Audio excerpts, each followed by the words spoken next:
Bonjour à tous, nous sommes le 9 septembre 2020. Aujourd'hui, les bourses sont en rebond. On a connu des soubresauts assez importants, soit jeudi, vendredi et mardi, parce que lundi c'était fête.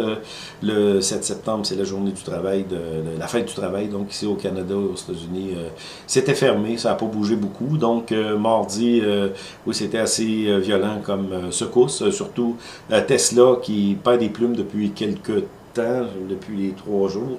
On était tellement en euphorie, surtout rien qu'avant excusez, le split des actions de Tesla et d'Apple. Je sais pas, il y a peut-être plusieurs traders de Robinhood qui comprennent peut-être pas c'est quoi un split.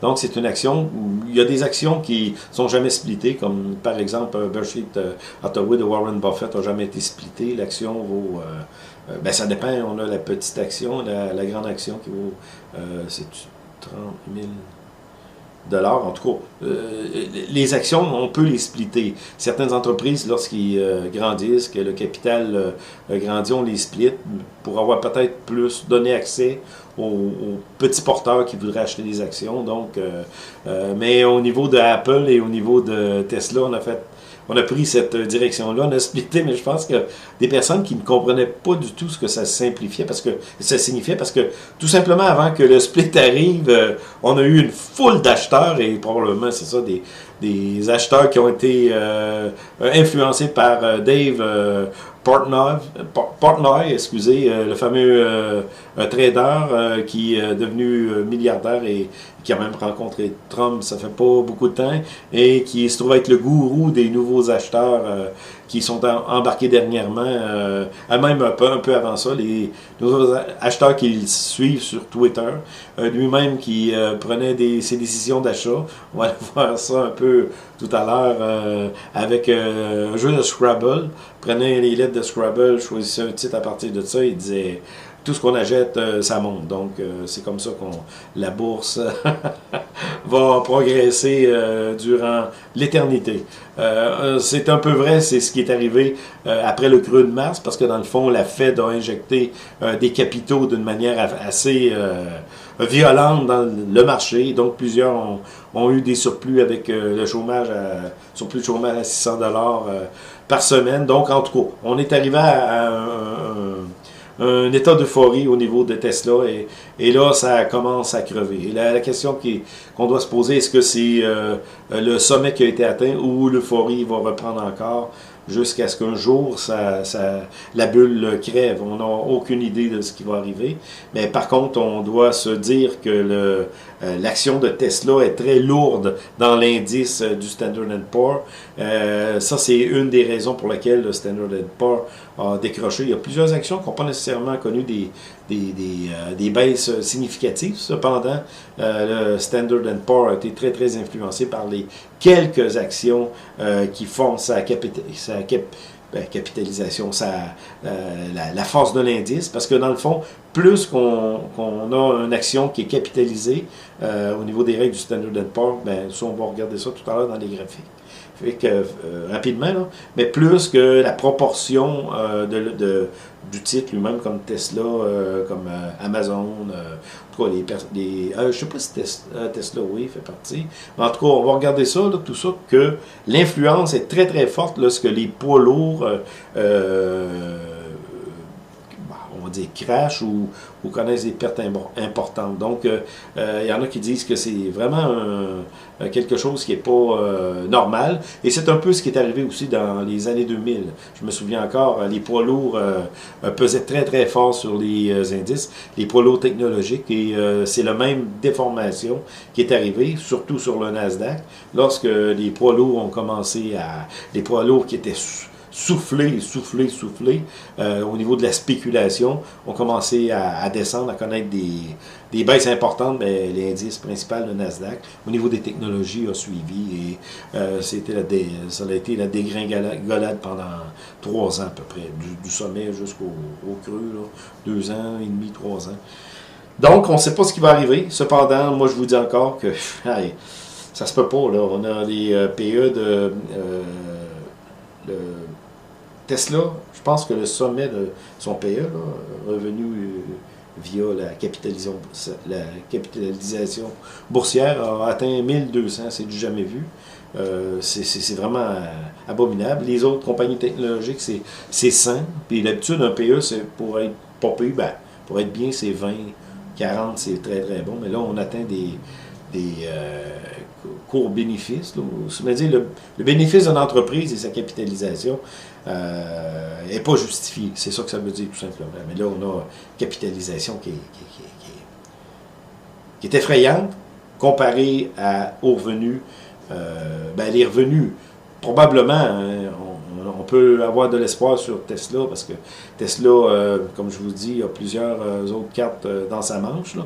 Mais de là à rien seulement compter sur le marché de la voiture, des automobiles, moi je pense pas que Tesla est capable de prendre le marché de toutes les voitures électriques. Vraiment pas. Là. De toute façon, je pense que GM, j'ai vu ça hier rapidement, GM vient d'embarquer dans le camion, le nouveau camion qui compétitionne avec le camion un peu rigolo de Tesla, parce que je trouve vraiment que c'est pas beau, et surtout à la démonstration, ils ont lancé 2 billes dans les vitres du nouveau camion de Tesla, et les billes ont éclaté. Mais l'autre, c'est un camion qui s'appelle Nikola, qui va être électrique, full électrique, et GM vient d'embarquer là-dedans. Donc, il va y avoir beaucoup de guerre au niveau des voitures et des camions ou des autres véhicules électriques. Donc, Tesla, je ne pense pas que simplement avec Tesla, on ne parle pas des autres actifs d'Elon Musk, StarX, tout ça, mais au niveau de la compagnie de voitures, Tesla, il va y avoir une limite là aussi. On ne pourra pas justifier la capitalisation boursière via les revenus. Donc, non, ça ne pourra pas durer indéfiniment. Et au niveau les nouveaux venus dans la bourse, là, parce qu'il y en a beaucoup, c'est la même chose, comme je vous dis, en 2000, je fais les parallèles, même chose qu'en 2000, lorsqu'on a eu un paquet de personnes, dont moi, là, qui ont été influencées par d'autres personnes, d'embarquer dans le marché, de peur de ne pas être dans la course et de perdre le butin que vous auriez pu faire si vous auriez été dans la course. Et c'est la même chose, et il y a beaucoup d'achats sur marge aussi.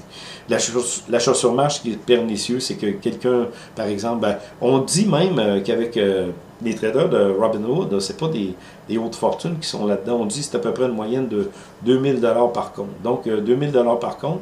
Et si on peut acheter, avoir de la marge, on peut en faire des achats sur marge. Donc, le courtier, ben, Robinhood, en l'occurrence, de ce qu'on parle, là, peut vous avancer des sous. Je ne sais pas c'est quoi la quantité qu'il peut avancer, mais d'après moi, c'est pas mal important parce que le jeune qui s'est suicidé était sur le marché des options et a perdu 630 000 $.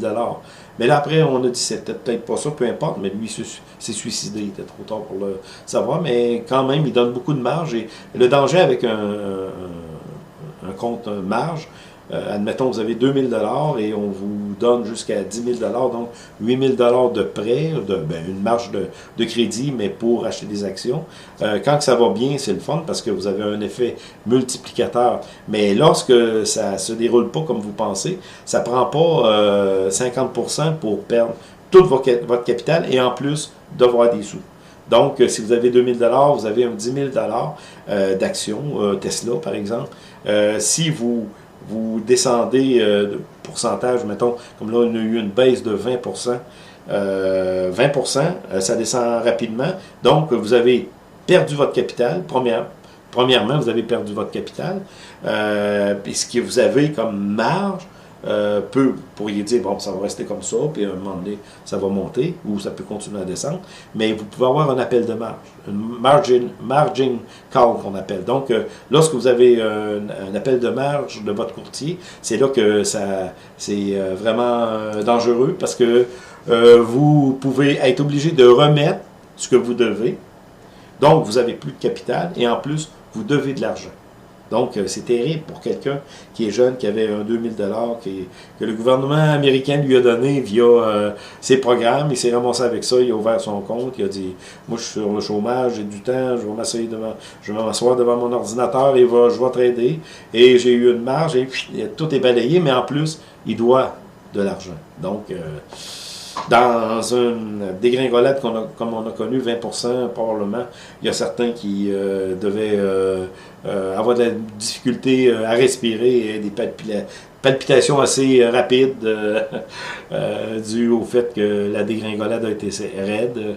Les personnes dans ce temps-là attendent pas trop, se tiennent assez loin du téléphone pour pas attendre le courtier qui appelle pour demander les sous vu que votre compte est à découvert. C'est assez... Donc, c'est ça. Tesla, aujourd'hui, rebondit comme plusieurs autres titres. Donc, le Standard & Poor's, vu que la capitalisation, l'ensemble du Standard & Poor's est basé sur la capitalisation de 5-6 actions. Donc, eux, quand ils sautent, ben, le Standard & Poor's monte aussi. Donc, c'est ça qu'on vit aujourd'hui. Là, on va commencer par un peu regarder les États-Unis. Parce qu'aux États-Unis, c'est encore à feu et à sang. Donc, on commence par ça.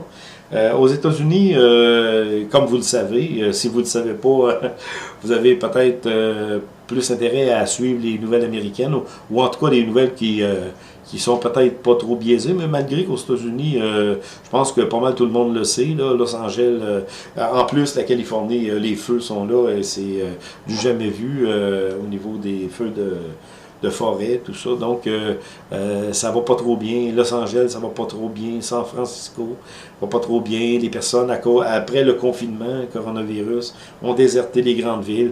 Avec les manifestations aussi approuvées par les démocrates, les personnes ont continué en sachant qu'ils pouvaient vivre d'une manière aussi confortable, un peu plus loin dans les banlieues ou s'éloigner un peu avec le travail à distance. Il n'y a plus beaucoup d'intérêt à rester dans les grandes villes. C'est arrivé pareil avec New York. Ça arrive aussi à Montréal. Là, je lisais un article qui parle, je ne sais pas si on va le voir, peut-être qu'on n'aura pas le temps, qui parle de Montréal aussi, le vieux Montréal. C'est vraiment une place quand même qui était assez touristique. C'est mort. Il n'y a pas de... à cause de tout ce qui se passe, à cause de la peur engendrée par la crise du corona et aussi à cause de nos gouvernements qui continuent à alimenter cette crainte. C'est pas l'idée de mettre un masque, pas mettre un masque, c'est pas l'idée. Je pense que c'est les médias qui sont imbibés de cette crainte-là. Et pour vous dire, vous, en France, je pense que vous avez le loisir d'avoir des médecins qui parlent, nous, ici, on n'en a pas de loisir de ça.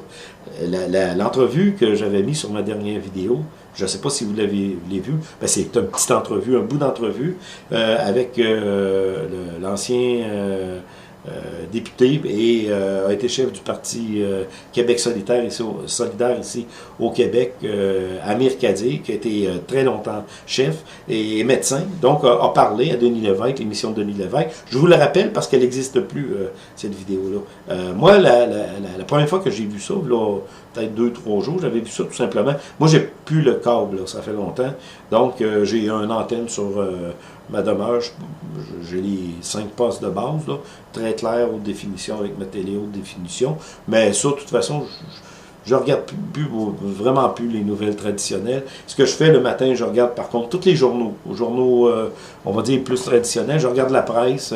Radio-Canada, je regarde plus trop ça. Parce que je sais qu'ils sont biaisés à la base. Je regarde Le Devoir, la presse. Je regarde les journaux américains, Fox, plusieurs sites, des journaux dans le fond. Aujourd'hui, c'est les sites. Pour m'informer de ce qui se passe, j'essaie de être tout le temps au courant de ce qui se passe un peu sur notre planète. Surtout dans ces temps-ci, c'est très, très important. Mais le petit bout, pour revenir à ce que je disais, là, on va être rapide, là, le petit bout que je vous avais mis avec le docteur Kadir, Amir Kadir, n'existe plus sur YouTube.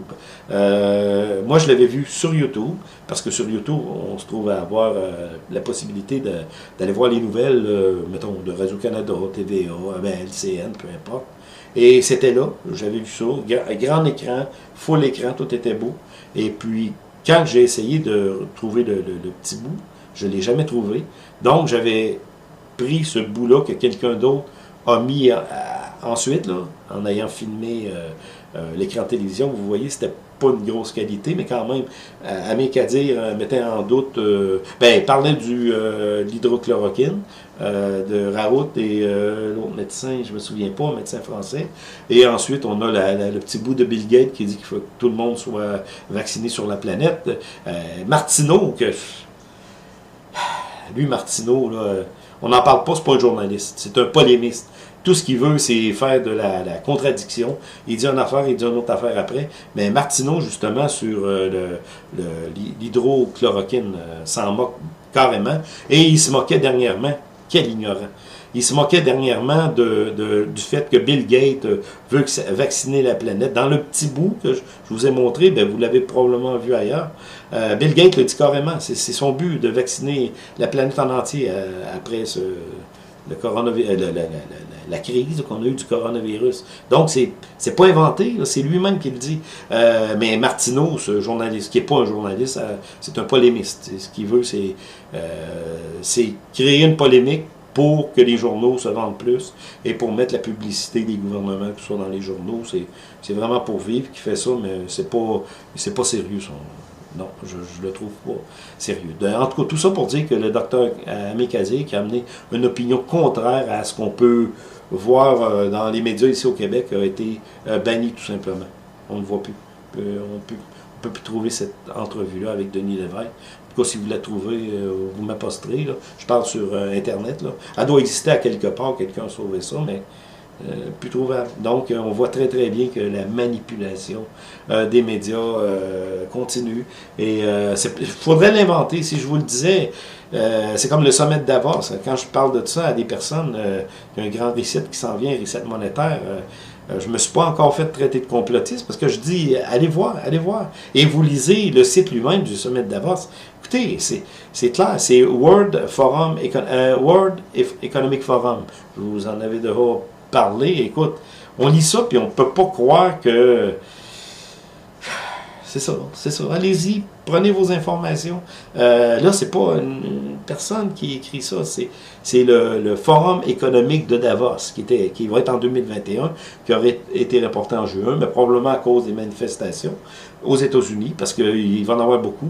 Donc, c'est ça. Trump déchire Cuomo et le maire de Rochester après la démission de hauts responsables de la police.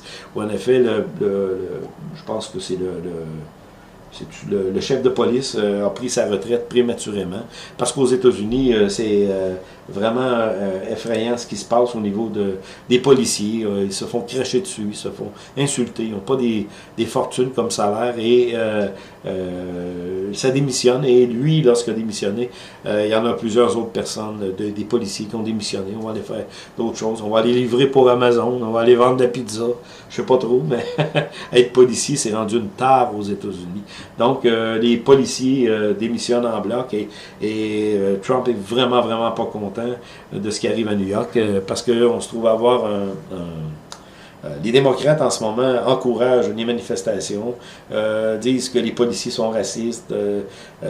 Oui, il peut y avoir certains policiers racistes, mais il n'y a pas tout le monde qui est raciste. C'est comme quand je vous parlais ici au Québec. Écoutez, on n'est pas raciste ici au Québec. J'essaye de voir j'ai des amis qui sont de couleur et puis on n'a jamais parlé de ça. Écoutez, c'est comme... Il y a des racistes, mais la plupart des Québécois ne sont pas racistes. Ça, c'est clair et net. Donc, aux États-Unis, c'est ça qui arrive aussi. On se trouve à avoir, dans ma dernière vidéo, d'ailleurs, j'ai parlé de la quantité de personnes de couleur dans les manifestations Antifa. C'est vraiment minimum. Là. La plupart, c'est des Blancs qui viennent de familles aisées, qui cherchent une cause, tout défaire, tout détruire, repartir la société. Des personnes qui, souvent, je dois le dire, dans ces manifestations-là, n'ont pas un grand discours sur l'histoire, sur la culture, ne connaissent pas grand-chose, donc ils sont là pour tout défaire, tout détruire, haïssent les gouvernements, mais n'ont pas de force dans le discours face à ce qui arrive. D'ailleurs, certains sont interviewés, j'en ai vu, là, et ils ne savaient presque pas de ce qu'on au niveau de l'histoire, au niveau de Christophe Colomb. Ils ne savaient rien de ça, mais ils sont là pour détruire. Donc, c'est le discours. Et à New York, c'est ça, les policiers qui ont démissionné. Trump a fait une remontrance à Como, gouverneur Como. Donc, oui, les fonds ont été coupés. Beaucoup de fonds qui ont été coupés. Et en ce moment, on se trouve avec notre fameux Joe Biden devant les chefs, les chefs démocrates. Et on avait le choix de prendre Biden ou prendre le communiste, parce que lui-même se dit communiste. On avait le choix de prendre deux options, soit s'en aller à droite, parce que dans le fond, Biden, même Clinton, Obama, c'était des personnes de droite. Il ne faut pas penser que c'était des personnes de gauche, c'est des personnes de droite. Mais avec l'élection, avec le vouloir absolument de décoller Trump de là, parce que Trump est très, très protectionniste, aime pas la guerre, puis ça, je vais vous le prouver, je vais vous montrer un article, quand je l'ai lu, j'en revenais pas, j'ai dit, ça se peut pas, mais non, en tout cas, vous allez voir ça, le prochain, je pense que c'est le prochain clip, là, le prochain onglet, vous allez voir ça, mais Biden, au lieu de s'en aller du côté gauche, on dit on va s'en aller dans le milieu, donc le favori est devenu l'ancien le coprésident, vice-président d'Obama pour faire peut-être entrer l'idéologie d'Obama là-dedans, mais Biden ne va pas bien. Et puis Biden est vraiment des capacités réduites. C'est pas de sa faute, mais ils ont vraiment pris quelqu'un qui était sur le déclin. Il a perdu un pas et il ne semble pas avoir la même acuité mentale qu'il y a 4 ans. Ça, c'est déclaré Cormick, qui est son ancien sténographe. Donc, l'article est un peu là-dessus et ils ont vraiment choisi Biden dans un élan de peut-être rassembler le parti, mais les démocrates sont vraiment divisés. Il y a les démocrates de droite et les démocrates d'extrême gauche qui sont même communistes, qui n'entendent pas du tout, une fois que l'élection va être terminée, arrêter les actions gauchistes dans le pays. Donc, comment que ça peut se solder au niveau de l'élection américaine? On a Joe Biden qui devrait probablement perdre, mais en tout cas, c'est ce que je pense, là. Joe Biden devrait perdre l'élection. Puis c'est pas seulement moi qui me dit, j'ai lu un article, j'ai pas le temps de le regarder, là, de vous le présenter. C'est Jeffrey Gumlach de Double Line, que vous connaissez peut-être, qui est un hyper gros fonds, un hedge fund. Puis lui dit, amène preuve à l'appui que Trump va gagner. On a Michael Moore qui est un gauchiste. Je ne savais pas trop comment il est situé, c'est vraiment un gauchiste, mais de la manière que la campagne se déroule au niveau des démocrates, lui il dit que c'est Trump qui va gagner. Écoutez, il ne dit pas de gaieté de cœur, et peut-être qu'il dit comme un réveillez-vous les démocrates, mais non, en ce moment les démocrates sont allés sur cette ligne-là pour ne pas s'en aller trop à gauche. Donc, comme c'est là, c'est... dans le fond, ce qu'ils auraient pu faire les démocrates, c'est tout simplement prendre l'idéologie de... comment il s'appelle, celui du Vermont, le gouverneur du Vermont, excusez, j'ai un blanc de mémoire, le gouverneur du Vermont qui est vraiment gauchiste, qui est vraiment socialiste, avec OAC aussi, là, la jeune fille là, qui est élue à New York. Là. Et il aurait pu, les démocrates auraient pu dire, on vote pour la gauche, on s'en va au niveau de la gauche, et on va être en contradiction avec quelqu'un qui est de gauche. Trump n'est pas de gauche, de droite, excusez. Il est de gauche. Ben, écoute, il est socialiste avec l'argent qu'il donne, mais en tout cas, une mentalité qui semble plus de droite, avec les banques et tout ça. Donc, il aurait pu faire vraiment une élection plus polarisée. C'est pas ça qui arrive en ce moment. Et l'élection au niveau des démocrates, c'est vraiment pas fort. Ça va pas bien. Puis avec Joe Biden comme chef, c'est encore pire. Et la nouvelle que j'ai vue, je pensais que c'était pas vrai. Écoutez, puis après, je vais vous montrer de quoi, quelque chose qui va peut-être pas mal appuyer ce que je dis. Donald Trump, nominé pour le prix Nobel de la paix. Il y a 3 ans, ça vient de sortir, 3-4 heures peut-être. Je l'ai vu sur plusieurs. Lorsque j'ai vu ça en premier, j'ai dit c'est peut-être un autre. mais j'étais pas sûr. Fait que non, non, c'est vraiment ça. Et puis, c'est que Trump, puis ça, je le savais, là, mon fils m'en a parlé souvent, Trump, c'est quelqu'un qui n'est pas pro-guerre du tout. Lui, il dit, les États-Unis first, l'Amérique first, America First. Fait que lui, ce qu'il veut, qu'on rapatrie les troupes, qu'on fasse pas de guerre avec nos voisins, pays voisins, ben, de près et de loin aussi, européens. La Chine ne veut pas de guerre, peut-être au niveau commercial, oui, mais pas au niveau physique. Là. Donc, Donald Trump a été nominé, c'est suite de pouvoir restaurer la paix en Israël. Il parle de ça, que Donald Trump a vraiment contribué à ça. Le nom du président a été proposé par l'homme politique norvégien Christian Tybring-Gjedde, je ne sais pas comment ça se Jed, selon Fox News, et j'ai regardé l'information est réelle. C'est une proposition qui a été faite. Et la raison est très simple au niveau de la paix. Comme Obama avait gagné le prix Nobel de la paix, mais dernièrement, c'était comme une fête de ça. Et Obama lui-même, de sa propre bouche, a dit qu'il était gêné de cette fête-là. Je pense que c'était le 10e anniversaire qu'il avait eu le prix Nobel de la paix. Obama venait de rentrer en fonction parce que c'était un noir qui, puis c'est bien pour la communauté noire parce que il a déçu beaucoup de noirs en passant là, mais c'est un noir qui arrivait comme président des États-Unis et il avait rien fait encore. Lui-même l'a dit de sa propre bouche. Il avait rien fait encore et on lui donne le prix Nobel de la paix. Donc lui-même était gêné. Mais Donald Trump, la raison est assez claire. Moi, c'est pas comme je vous dis, je vous donne de l'information et faites vos recherches, vous allez voir, Donald Trump a été, il n'a pas été nommé, il y a quelqu'un qui l'a suggéré. Donc, on voit les guerres ici qui sont arrivées avec les derniers présidents depuis, mettons, 80. Ronald Reagan, on a eu Golfe, la guerre du Golfe, des interventions au Liban, inventions à Grenade, action Golfe, excusez. En tout cas, on a toutes les bombes au Liban. Excusez, on a tous les conflits. Intervention en Haïti pour Clinton. Kosovo. Ça, je me souviens très bien de la guerre au Kosovo. Ça a vraiment brassé. Beaucoup de morts. Clinton a pris cette décision-là. C'était entre chrétiens et musulmans. Donc, ça a été une guerre vraiment atroce. Beaucoup de souffrance. Et l'opération Infinity Reach. Ça, c'était au niveau de Clinton. Au niveau du père Bush, mais ça, on sait que lui était très fort. Ici, c'est pas la guerre du Golfe, ça, c'est la guerre Sidra. Je sais pas, en tout cas, c'est un conflit qui est là, peu importe. Et ça, c'est avec le père, qui était, on disait que c'était un homme guerrier, puis il s'assumait de ça aussi. La guerre du Panama, la guerre du Golfe, oui, c'est avec lui, c'est ça. La guerre de Bosnie aussi. Bush, bon, c'est la guerre d'Afghanistan, Irak War, en tout cas. On a tout ça. Obama, une très belle brochette de guerre, même si on n'en parle pas. Toutes ces guerres-là sont ici internationales, version à Libye, ou en Libye, ça je me souviens. Il y a aussi Amérique, une intervention en Irak, Syrie, Yémen.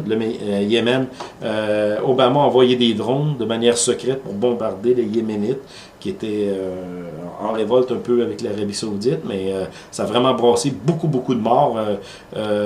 C'est Obama qui a envoyé ça. Obama, c'était des guerres qui paraissaient pas, parce qu'au niveau du discours, au niveau du front, tout était beau, mais dessous, là, c'est des guerres tellement cruelles, avec beaucoup de drones, des pauvres, des personnes vraiment pauvres. Le Yémen, c'est pauvre, beaucoup de souffrance, beaucoup de détresse suite à ces guerres-là.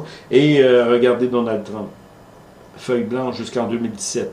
Il a peut-être envoyé un gros missile en Syrie, ça je me souviens, un gros missile vert. Un matin on s'est levé, Trump avait envoyé ça pour donner peut-être une leçon, pas une leçon, mais un avertissement à Bachar al-Assad. Mais à part de ça, il n'y a rien, pas rien. Puis on a la source ici, de Wikipédia, en tout cas, la chose va être là. Donc, c'est ça, la raison pour laquelle Trump a été, on va dire, nominé. Il n'y a rien encore de fait précisément, mais ça donne encore des points à Trump pour l'élection, même si il n'y arrive rien. Donc, on continue avec la Banque du Canada. La Banque du Canada, ça vient de sortir, garde son taux stable et va continuer à son programme d'achat d'obligations, la même chose que les États-Unis. Donc, on continue le Canada ici à suivre comme des petits moutons ou des singes bien entraîné la politique américaine. Donc, on achète, on soutient le marché des obligations au niveau de nos achats. Puis probablement, comme je vous dis, ce que je pense, déjà, vu que Desjardins ont parlé que de la faiblesse de l'économie et que ça partira pas rapidement, donc peut-être qu'il va y avoir encore de l'injection avec Chrystia Freeland, on va voir ce qui va arriver. Et avant de terminer, rien qu'avant de voir quelques graphiques au niveau du Standard & Poor's, c'est pour vous parler du fameux Dave Portnoy qui se trouve être le gourou des jeunes des jeunes qui sont addicts à la bourse depuis quelque temps, et lui qui disait qu'on peut acheter à peu près n'importe quoi sur les marchés. Donc il lâche un tweet, tout le monde le suit, et là il vient de perdre, je pense, bon, la bagatelle de perdu 4 millions de dollars dans quelques secondes. 4 millions, c'est une pinotte pour lui, mais quand même, peut-être, j'ai perdu 600 000, j'ai perdu 4 millions de dollars, un putain de clin d'œil, j'adore ça, c'était trop facile, je piétinais les costumes. Donc, non, c'est comme, écoutez, c'est une nouvelle génération de traders qui sont... j'espère qu'il y en a qui ont compris qu'il faut sortir au bon moment et puis remettre les pieds là, mais je pense pas. C'est comme une maladie, c'est comme une passion. On devient tellement ancré dans ça, faire du fric rapidement, que plusieurs vont vraiment en subir les conséquences. Et les règles de Dave Portnoy, je vais vous dire ça ici. Attendez une minute. C'est très important. Bon. Portnoy a 2 règles pour ceux qui le suivent. Il dit la première règle est que les actions ne font qu'augmenter, comme il le rappelle fréquemment à ses 1,8 million d'abonnés Twitter. Ça me fait penser des déclarations, je pense, pas JP Morgan, mais banquier en 1929 ou en 2000, mais plus en 1929. Où il disait qu'on était rendu à un nouveau plateau et les actions vont toujours se conserver élevées. Et on a eu le fameux crash de 29 qui a détruit l'économie. Et la deuxième règle de Portnoy, c'est en cas de doute sur l'opportunité d'acheter ou de vendre, voir la règle 1. La première règle, les actions ne font qu'augmenter. Donc, c'est un cercle vicieux en pensant que les actions vont augmenter indéfiniment. C'est très dangereux. On ne sait pas ce qui va arriver dans les prochaines semaines, prochains mois. Je ne vous dis pas qu'on va avoir un crash en octobre, là, avant l'élection de Trump, là, parce que d'habitude, les crashs viennent là. Mais on peut connaître des soubresauts importants et surtout, la manière que les marchés sont considérés par plusieurs jeunes. Ça peut être encore plus dangereux. Donc, pour vous montrer le graphique rapidement je pense qu'on va finir avec ces graphiques-là. Pour vous montrer la capitalisation, le Standard & Poor's et le Nasdaq sont des indices pondérés en fonction de la capitalisation boursière, ce qui signifie que les plus grandes entreprises contribuent davantage à l'indice que les plus petites. Pour être précis, et comme indiqué ci-dessus au sein du Standard & Poor's, les 100 plus grandes entreprises représentent 72% de l'indice, les 200 plus petites représentent 6,67. Si ces 200 plus petits stocks tombaient à zéro, paf, les petits stocks qui valent rien sur le Standard & Poor's, 200 entreprises, le Standard & Poor's baisserait simplement de 6,67%. Donc les grandes capitalisations, on sait très bien c'est quoi. C'est les 5 qu'on parle souvent, et les 5, et là ici on a un autre... le pourcentage, là, la capitalisation boursière des plus grandes, là, 66%, et ça, c'est des grandes qui sont encore pas mal importantes dans les 5 les 5 plus grandes capitalisations boursières via le reste. Donc, on voit c'est très, très pesant dans l'indice. Donc, quand déboule, tout déboule. Donc, c'est ça. On n'ira pas voir les graphiques. Aujourd'hui, l'or était un peu en hausse, tout ça, mais comme je vous dis, on est en consolidation. Il faut continuer à suivre le marché de près, et nous, on va le suivre pour vous. Et surtout, peut-être considérer que l'or, en étant dans une consolidation, est peut-être un bon moment, peut-être de commencer à regarder ce que vous pourriez acheter. Si vous voulez acheter des minières d'or, acheter de l'or, c'est peut-être le temps d'acheter parce que je ne sais pas quand va arriver le prochain mouvement. Ça va être probablement un mouvement assez important parce que les banques centrales, à cause de l'automne, vont peut-être, puis du nouveau confinement qui s'en vient, vont probablement, comme la Banque du Canada le fait, réinjecter des capitaux dans le marché. Donc, ça va être à suivre ce qui va arriver. On se revoit très bientôt.